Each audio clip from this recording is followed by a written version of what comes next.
Vamos agora à entrevista do dia com Maria Lídia Flandoli.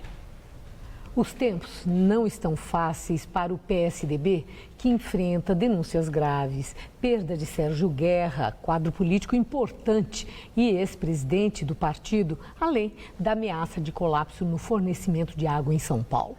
Hoje recebemos o deputado federal do PSDB, Duarte Nogueira, que é presidente do Diretório Estadual do PSDB em São Paulo e ex-secretário de Estado nos governos Mário Covas e Geraldo Alckmin. Obrigada por estar conosco. Bom, eu quero começar com essa questão da falta d'água. São Paulo corre o risco de faltar água e é verdade que não choveu.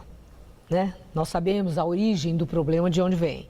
Entretanto, fica aí um questionamento se o governo do estado não está dormindo no ponto e não tomar medidas de contenção de consumo de água para evitar o colapso. O PSDB pressiona Geraldo Alckmin para não fazer racionamento, coisa que pode impressionar mal o eleitor e contaminar as urnas contra ele próprio, Alckmin.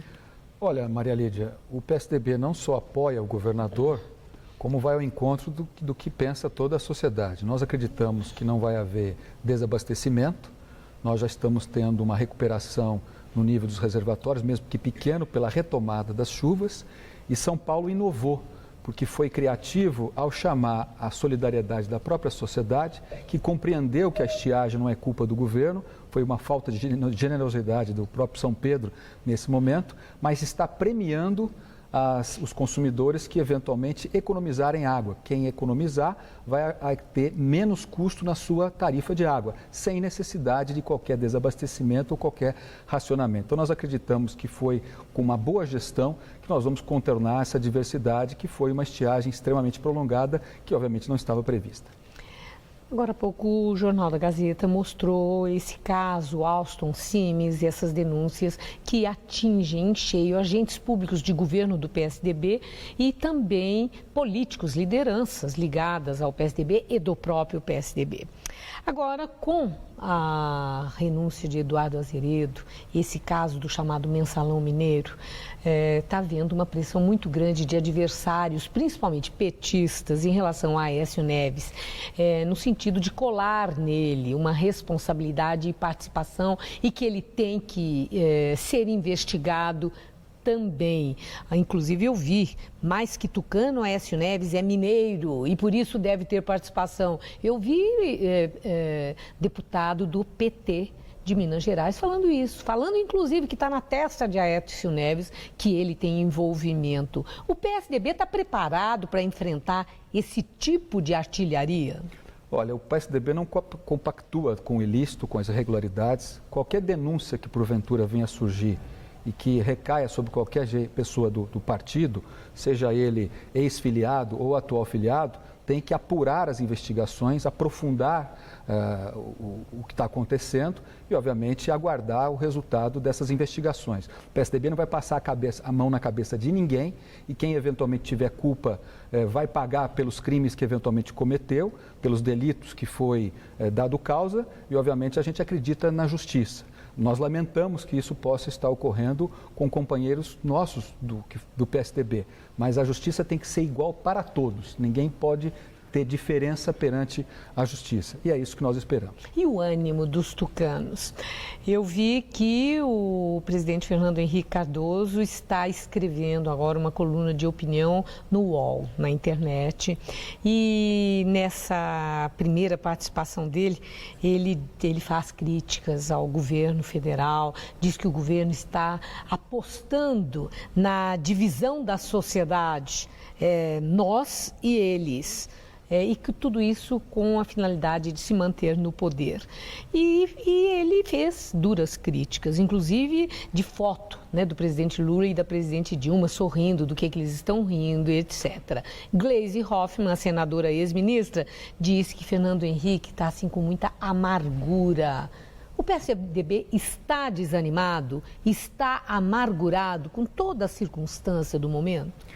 Pelo contrário, nós acreditamos que há um sentimento na sociedade, sobretudo no âmbito do país, de que o atual governo não está governando adequadamente o Brasil não cresce, O Estado brasileiro foi utilizado para fazer cabide de emprego e aparelhamento para se manter o atual partido do governo PT no poder a qualquer custo. Não há um projeto para o Brasil não cresce, nós estamos perdendo terreno em relação a outros países. O nosso aumento de produtividade nos últimos 10 anos foi de pouco mais ou menos até de 1%, em relação à comparação com a Coreia, com o México, com o Chile, que cresceram em produtividade 3, 4, 5%. Então o governo não está sendo mal gerido. A Petrobras perdeu quase 40% do seu valor de compra, fecha suas contas no vermelho e, portanto, esse é um sinal de que o presidente Fernando Henrique tem muita lucidez na sua avaliação.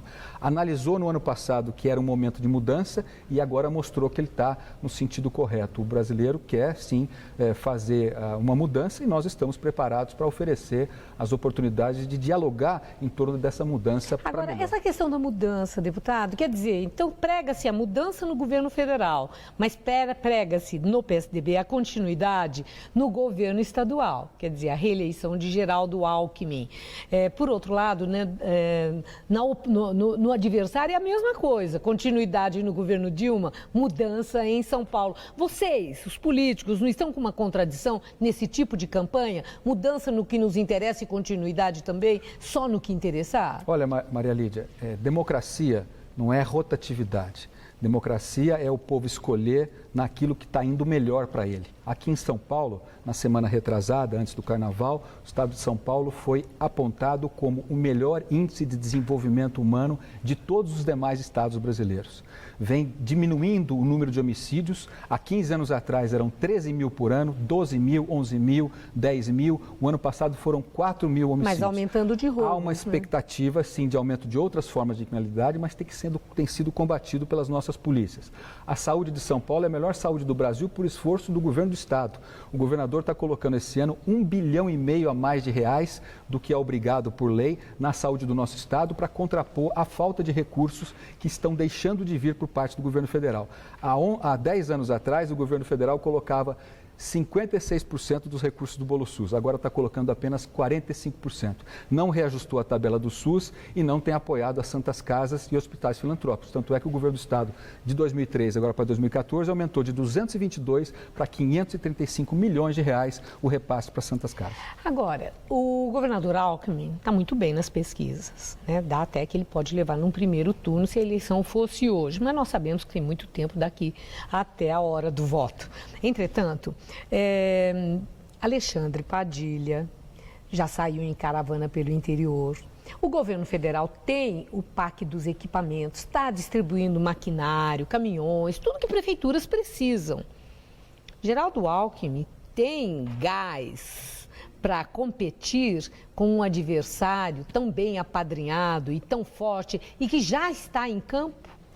Olha, o Mário Covas, nosso ex-governador, dizia que o povo nunca erra, ele sempre acerta, desde que ele tenha todas as informações. O eleitor de São Paulo, ele sabe diferenciar o que é discurso de campanha política, ainda mais vindo do ex-ministro da Saúde, que deixou a saúde do nosso país a pior saúde dos últimos anos. Tanto é que no ano passado, quase 2 milhões de brasileiros vieram se tratar aqui em São Paulo, quando deveriam estar se tratando nos outros estados, por descaso da saúde do nosso país. E mais do que isso, o pré-candidato a governador do PT, que é ex-ministro da Saúde, deve explicar por que fechou 13 mil leitos do SUS nos últimos 3 anos, quando ele foi ministro, além de uma série de pontos que nós acabamos aqui de colocar de descaso na saúde. Então, eu acho que a discussão, né, do diálogo tem que ser feito com transparência e nós estamos preparados para apontar e mostrar os dados de São Paulo, comparar e fazer, enfim, o debate democrático. Para encerrar, rapidamente, o senhor vai ser o vice de Geraldo Alckmin ou vai se candidatar a deputado federal outra vez? Eu vou me candidatar a deputado federal, sou candidato à reeleição e tenho a tarefa de presidir o PSDB nesse momento sucessório até o término do meu mandato em maio de 2015, que é no ano que vem. Muito obrigada, Obrigado deputado. a você. Uma boa noite. Obrigado. Estela.